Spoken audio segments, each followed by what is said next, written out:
근데 계도 기간 정도는 있어야 하지 않을까. 규제가 또 다시 나오는지 안 나오는지. 안녕하세요, 반갑습니다. AP투자연구소의 이정열 전략팀장입니다.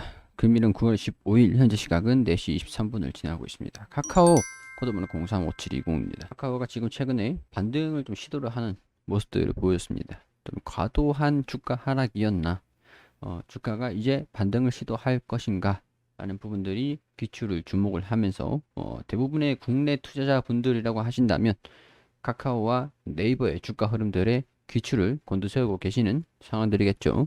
카카오와 네이버가 박살이 나면서 완전히 시장 전반적으로 분위기가 이어졌습니다. 물론 이제 달러에 대한 영향들도 무시할 수는 없는 상황들이겠죠. 달러가 올라가면서 달러가 지금 또 주춤하면서 상승 반등 나오는 모습들도 보였으니까, 그렇다라고 한다면 카카오가 달러에 대한 영향도 받고 있는 것은 아닐까라는 부분들도 추측을 한번 해볼 수 있는 상황들이긴 한데, 워낙 시장이 이 규모가 크기 때문에, 이 기업이 크기 때문에 이런 부분들은 그냥 합리적인 의심 정도로만 마무리할 수 있도록 하고, 일단은 오늘 상생안을 발표를 했습니다. 발표를 하면서 주가가 반등하는 흐름들을 보여주긴 했어요. 주가 하락도 방어를 했죠. 추세가 살짝 들어 올려주면서 주가 하락을 방어를 해줬어요. 그렇지만 아직까지는 주가를 완전히 추세를 돌렸다라고 하던가, 아니면은 주가를 들어 올렸다라고 하는 것만으로도 반등이 나올 것이다 라고 보기에는 약간은 무리가 좀 있는 상황이라고 판단이 되죠. 외국인이랑 기관이랑 매수세를 좀 보여주기도 했습니다만, 매도세를 보여주면서 개인 투자자들이 매수세를 좀 보여줬습니다. 이 수급이 아직까지는 개인 투자자들한테 수급이 좀 몰리고 있다. 개인 투자자들의 특성이 지금 잘 나타나주고 있는 모습이에요. 기술적으로 봤을 때 이 기업이 좋은 기업이라고 생각을 하는데, 폭락할 때, 떨어질 때 줍줍하면서 지분을 이제 좀 계속 끌어모으는, 거래량도 최근에 좀 많이 들려줬어요. 외국인이랑 기관이랑 던지는 그런 주식을 모아서 반등이 나오면 팔고 나오는, 약간 단기적으로 그런 전략들이 최근 들어서 더 잘 보이는, 돋보이는 그런 상황인 것 같습니다. 자, 일단 상생안에 관련돼서 좀 말씀을 드리자고 하면, 여기 보면, 자, 3천억 원의 상생안 던지고 수익 딜레마에 빠졌다. 이게 문제인 것 같아요. 지금 3천억 원의 상생안을 던지는 거는 괜찮습니다. 근데 수익에 대한 딜레마가 빠지면은 안 되는데, 일단 사업이 축소가 된다. 카카오페이와 모빌리티, 여당의 규제 리스크까지 겹치면서 주가가 하락하는 모습들을 보여주고 있다라는 겁니다.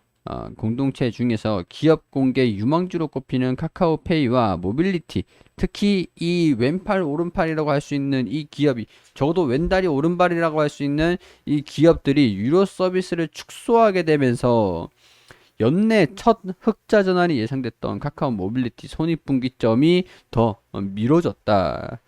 규모의 경제, 약간 매출을 더 키워서, 산업을 더 키워서 그 영업이익을 내야 되는 상황들이 되겠죠. 올 하반기 경영 성적표는 규제 불확실성만 가득한 상황이다. 규제 리스크까지 겹쳐지면서 지금 확연하게 조정을 받고 있는 상황들이다. 꽃배달, 사실 이런 부분들은, 중요한 거는 우리가 간과해서는 안 되는 부분들은, 비중이, 사업적인 매출에서 비중이 그렇게 크지는 않아요. 크진 않아요. 규제 리스크를 돌파할 수 있는 방법은 글로벌 산업 강화다. 카카오 재팬, 비코마, 미국, 일본이죠. 웹툰 서비스를 제외한 카카오 글로벌 산업은 아직까지 미비한 상황이다. 국민 메신저 카카오톡, 이걸로 국내의 영향력을 키워 놓고 있는 상황이기 때문에, 카카오톡이 영향력이 크게 없는 외국 같은 경우에서는 성장이 조금 더딘 상황들, 그렇게 진행이 되고 있는 모습들이고, 해외 산업으로 눈을 좀 돌리려니 여의치 않은 상황들이에요. 상생안을 내놓고 카카오 두고 3천억 원 가량의 상생안을 내놨는데, JP모건에서는 비중을 확대를 해라, 모건 스탠리는 비중을 축소를 해라, 그만큼 엇갈린 전망들이 좀 나와주고 있습니다. JP모건은 대표적인 비관론적인 부분들이니까, 리포트가 많이 나오니까 그렇다라고 이해를 할 수 있는 상황들인데, 카카오가 내놓은 카카오 모빌리티 상생안 조치의 영향은 모빌리티 매출의 10% 미만을 차지를 한다라고 하죠. 카카오 모빌리티 매출은 지난해 95% 성장한 5,450억 원을 기록을 할 것 내년 대선까지 카카오에 대한 규제 압력이 계속될 수 있다. 그렇기 때문에 부정적인 규제 강화가 지배적인 플랫폼 기업에 미치는 운영 영향 제한적이라는 기존 견해를 유지를 한다. 일단은 정부 규제가 카카오 이커머스 산업에 영향을 그렇게 크게 주진 않을 것이다. 영향을 미치긴 미치겠지만 JP 모건 같은 경우에서는 영향이 일단은 제한적이다라고 보고 있는 상황들인 것 같고요. 여기에서 비중을 축소를 권고를 했던 모건 스탠리 같은 경우에서는 규제가 이걸로 끝은 아닐 거기 때문에 우리가 지금 계속 나타나고 있는 것들은 규제의 공포 앞에 우리는 놓여져 있다. 뭐 이렇게 표현을 한 것 같습니다. 자, 이 사진이 갑자기 엄청 큰 사진들이. 반면 또 다른 IB 은행인 모건 스탠리가 15일 카카오 일부 모빌리티 산업을 모빌리티 산업에 대해서 철수를 발표를 했다. 보고서를 통해서 카카오를 비중 축소를 해라. 뭐 이런 얘기들이 좀 나온 상황들인데 우리가 이런 것들을 보면서 알 수 있는 것들은 일단은 규제가 이제 잠재적인 규제가 이제 시작이 됐다라는 거죠. 시작이 됐다라는 거죠. 자, 그런 것들을 보면은 단기적으로 과도하게 주가가 빠진 측면이 없는 건 아니겠지만 그만한 이유가 있었지 않았을까 그런 생각들이 좀 들긴 들죠. 반등이 나올 수는 있겠지만 반등이 이전 주가까지 회복으로 이어질지 그런 부분들은 조금 미지수다. 이렇게 생각이 됩니다. 자, 보험 상품을 여기에 판매 중단을 한다라고 하죠. 보험 상품을 비중이 좀 어느 정도 되는지는 모르겠어요. 판매 목적을 금융상품 정보로 제공한다면 광고가 아니라 중개로 봐야 한다고 판단하면서 비테크 플랫폼 등의 시정 조치를 요구를 했다. 자, 계도 기간이 24일 종료돼 해당 기업들은 그 이전까지 금융위원회에 금융상품 판매 대리 중개업자로 등록을 해야 된다. 등록을 하면 되죠. 신설된 규제를 이행하지 않는 금융업자는 당국의 제재를 받게 된다. 등록하면 되죠. 근데 중개가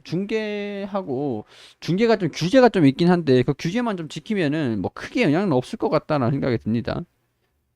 코로나 여파로 비대면 영업이 늘면서 새로운 대안으로 떠올랐을 플랫폼 판매가 줄어들게 된다면 비테크, 핀테크 업체뿐만 아니라 금융사 역시 타격이 클 것이다. 그래요. 일단 유예기간을 두고 금융기관이 대응할 수 있는 시간이 필요하다라고 했는데 이 유예기간이 조금 부족하다라고 하죠. 24일까지 종료가 된다. 그렇게 되면은 빠르게 24일까지 얘네들이 정리를 해서 아니면 다시 개정을 하든가 다시 일단 한 발 물러났다가 다시 돌아오든가 준비를 한 다음에 그렇게 진행이 될 것 같아요. 3천억 원 상생기금 계열사를 정리를 하고 상생안의 관전 포인트는 무엇일까? 자, 사회적 기업으로 K큐브 홀딩스를 전환을 시킨다. 꽃, 간식, 배달 산업과 택시, 유료 호출을 폐지를 한다. 이게 이번이 처음이 아니라 본격화된 상황이라 본격화됐다라고 하죠. 모르쇠 하다가 이제는 애걸복걸로 전략을 수정을 했다. 그래요. 공정거래위원회가 K큐브 홀딩스를 금산분리 금융자본이랑 산업자본이랑 분리를 해가지고 규정 위반 혐의를 조사하고 있는 데 따른 결정으로 사회적 기업으로 전환을 시키겠다라고 얘기를 하는 것 같죠. 자, 뭐 이런 상황 같은데 꽃, 간식, 배달 중개 사업을 철수하고 미용실 네일숍, 예약 플랫폼, 카카오 헤어샵에 대한 자회사 지분 처분도 검토 중이다. 단계적으로 계열사를 철수에 들어갈 방침이다. 자, 근데 이런 것들을 좀 성장성이라고 하면은 미래지향적인 성장성, 이 자회사를 키운다 라는 것들이 된다라고 하면 뭐 사실 이거 말고도 돈은 좀 잘 버는 기업이긴 합니다. 대신 이제 규제가 앞으로 계속 나와준다라고 하는 것 같은 경우에서는 리스크는 계속 반영이 될 수는 있겠죠.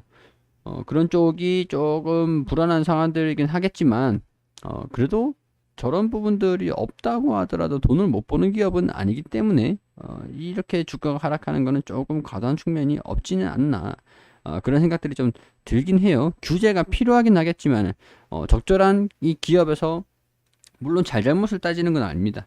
근데 계도 기간 정도는 있어야 하지 않을까. 그런 생각들이 좀 들면서 계도 기간도 주어지고 조금 이제 마무리가 되는 흐름들을 보여준다라고 한다면 주가도 이런 움직임들이 반영이 될 수도 있지 않을까. 그런 생각들이 들기 때문에 일단은 규제에 대한 뭐 이제 처음에 규제 때린다. 그리고 상생안을 발표를 했다. 상생안에 대해서 이제 또 잠잠해지는 시간들이 좀 있겠죠. 상생안을 추진을 하고 이제 또 그 규제가 또 다시 나오는지 안 나오는지 그런 것들 좀 봐야 되긴 하겠지만은 뭐 상생안을 추진을 해가지고 뭐 개선을 시킨다라고 한다면 이게 전화 위복이 될지 아니면은 뭐 이대로 뭐 그대로 끝난다라고 하면 될지 뭐 좀 지켜봐야 되는 요인이 아닐까 그런 생각들이 들어요. 지금 가지고 계시는 분들 같은 경우에서는 일단 주가가 하락을 계속 방어를 하는 모습들을 보여주기를 바라봐야 되는 상황들이 되겠죠. 그리고 AP투자연구소를 검색하시면 홈페이지가 나옵니다. 홈페이지로 오시게 되시면 여기 라이브 깜빡깜빡거리는데 밑에 2021년 무료 추천 종목이 있습니다. 들어오게 되시면 하단에 김용재 소장님께서 매일매일 종목들을 당일 매수 당일 매도 종목들 추천드린 것들 확인이 되시죠. 여기 9월 14일 화요일 무료 추천 종목 게시판으로 들어와 볼게요. 장전 같은 경우에서 7시 50분, 7시경쯤에는 뉴욕 증시가 어떻게 진행이 됐는지 우리가 어떤 부분들을 알아야 되는지 시황을 설명을 드리고요.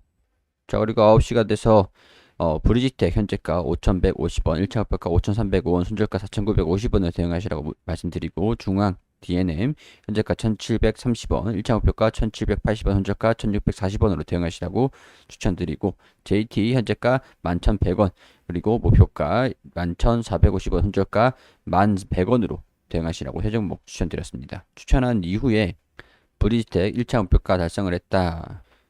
세 종목 추천하여 한 종목 수익, 두 종목 보유 중, 브리지텍, 중앙 DNM, JT 보유 중이십니다. 목표가, 손절가, 매수가 지켜주시라고 언급을 드리고 브리지텍 추가 상승, 중앙 DNM 손절가 낮춰서 보유, JT 2시 20분 최고가 11,450원, 그리고 중앙 DNM은 상승 파워들이 나오지 않아서 아쉽게도 당일 매수, 당일 매도 원칙으로 정리가 됐습니다.